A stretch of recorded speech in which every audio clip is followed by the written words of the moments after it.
Kita ke informasi lainnya, pemirsa. Polisi menggerebek percetakan uang palsu di pergudangan Tangerang, Banten. Polisi mendapati sejumlah 360.000 lembar kertas menyerupai uang pecahan Rp100.000. Polisi menggerebek gudang di wilayah BSD Tangerang, diduga digunakan sebagai tempat produksi uang palsu bernilai Rp6 miliar. Para pelaku ditangkap sejak Jumat malam saat sedang memproduksi uang palsu. Dua pelaku diantaranya diketahui residivis kasus serupa di tahun 2019 dan tahun 2022. Pemirsa diharap waspada karena kasus kejahatan uang palsu ini makin marak terjadi. Ya, sementara ini keterangannya memang berdasarkan juga bukti-bukti permulaan yang ada. Yang bersangkutan adalah yang mendanai, ya foundernya. Tapi nanti kita akan kembangkan. Mungkin ada pihak-pihak lain. Kemudian yang kedua tadi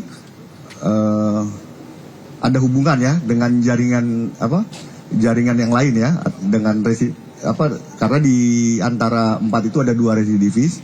Mereka ini namanya jaringan ya. Jadi pada saat salah duanya itu keluar dari tahanan, mereka akan menginformasikan ya kira-kira ada kegiatan apa atau pekerjaan apa yang sama ya yang bisa dibantu. Jadi mereka melalui jaringan-jaringan juga menghubungi, karena mereka juga tidak sembarang untuk melakukan rekrut, dan juga yang punya kemampuan khusus ya, terutama ya yang pernah residivis ataupun memang yang punya keahlian dalam alat mencetak ya. Dan yang ketiga tadi terkait kegiatan apa yang nantinya akan dilakukan ya untuk mitigasi atau sosialisasi. Tentunya ya kita akan bekerja sama dengan Bank Indonesia. Namun di awal ini juga tentunya kami menyampaikan ya untuk masyarakat dan siapapun yang memegang uang ya bisa dilakukan secara visual, yaitu 3D. Dilihat, diraba dan diterawang. Tentunya nanti akan ada kegiatan-kegiatan yang lanjutan yang sifatnya juga kemitraan atau sifatnya bersama-sama antara instansi yang terkait memproduksi uang dengan juga kami daripada pihak kepolisian. Oh iya, terkait dengan aktivitas yang ya.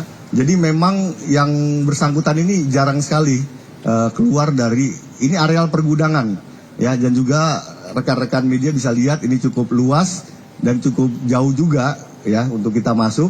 Ya, memang mereka ini tinggal secara tertutup. Dan juga memang ini yang perlu kita sampaikan, kita berharap antara tetangga kanan kiri juga bisa saling bertegur sapa ya, agar kita bisa tahu apa sih sebenarnya aktivitas, dan apabila mencurigakan bisa menyampaikan kepada kami pihak kepolisian. Puluhan jemaah umroh di Mandailing, Natal, Sumatera Utara mengadukan sebuah travel atau biro perjalanan ke kantor polisi usai mereka tertipu karena gagal berangkat. Para jemaah ini sebelumnya sempat terlantar di Bandara Kuala Namu, Medan selama 3 hari. 30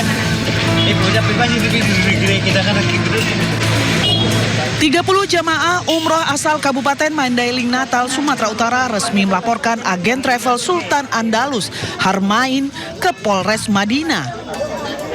Mereka gagal berangkat ke Tanah Suci setelah sempat tertahan dan terlantar tanpa kejelasan di wilayah transit dekat dengan Bandara Kuala Namu, Medan selama 3 hari.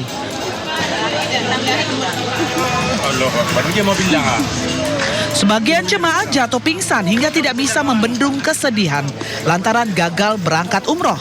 Seharusnya 30 jamaah umroh ini berangkat ke Tanah Suci pada 18 Agustus lalu.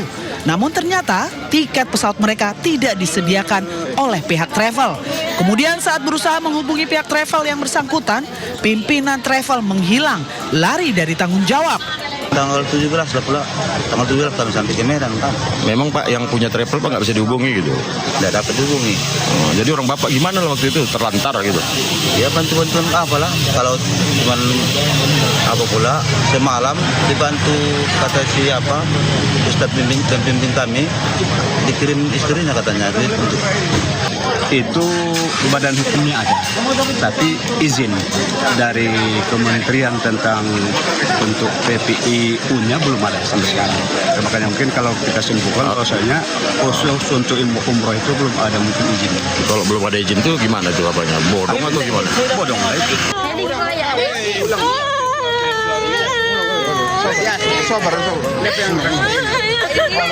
Setelah ditelusuri, pihak Kementerian Haji dan Umroh Mandailing Natal mendapati bahwa Biro Perjalanan Agen Travel Sultan Andalus Harmain merupakan travel yang tidak berizin alias bodong. Kementerian Haji dan Umroh turut serta melaporkan pihak travel ke polisi sembari meminta pimpinan travel segera mengembalikan uang para jamaah. Dari Mandailing Natal, Sumatera Utara, Ahmad Hussein Lubis, iNews melaporkan. Tim gabungan BNN-RI, BNNP Kepri, Bea Cukai Batam, dan Polda Kepri mengamankan kapal berbendera Tanzania di perairan utara Karimun, Kepulauan Riau. Kapal yang diawaki 10 warga Myanmar ini diduga membawa narkoba jenis sabu cair. Oke, thank you. Berangkat tadi.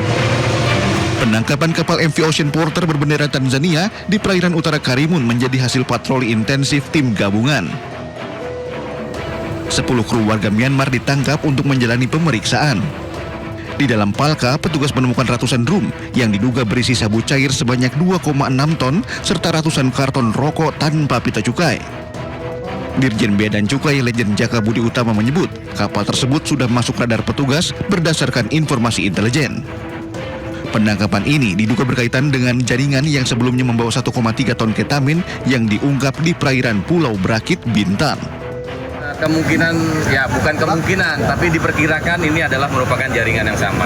Karena dari tersangka ataupun yang ditangkap kemarin itu adalah warga negara Myanmar. Hingga kini petugas masih memeriksa seluruh kru kapal. Petugas juga mendalami kemungkinan adanya kapal lain yang membawa narkotika dalam jumlah besar menuju Indonesia. Dari Batam, Kepulauan Riau, Gusti Yenosa, iNews melaporkan. Ya, sebelumnya Rektor Unsud bersama 13 orang lainnya terjaring operasi tangkap tangan KPK yang digelar di Purwokerto dan Jakarta pada Kamis kemarin. Dan inilah pemirsa Rektor Unsud Ahmad Sodik serta para tersangka lainnya saat keluar dari gedung Merah Putih KPK Sabtu dini hari tadi. Mengenakan rompi oranye khas KPK, Ahmad Sodik berjalan menuju mobil tahanan dan enggan berkomentar saat ditanya awak media.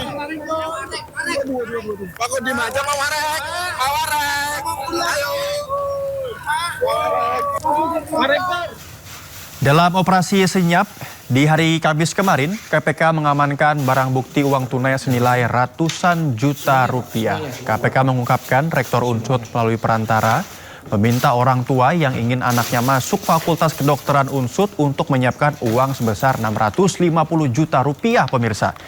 Permintaan tersebut disanggupi, namun sang anak rupanya tidak lolos seleksi. Orang tua anak tersebut pun meminta uangnya kembali, namun uang tersebut sudah digunakan oleh kedua perantara.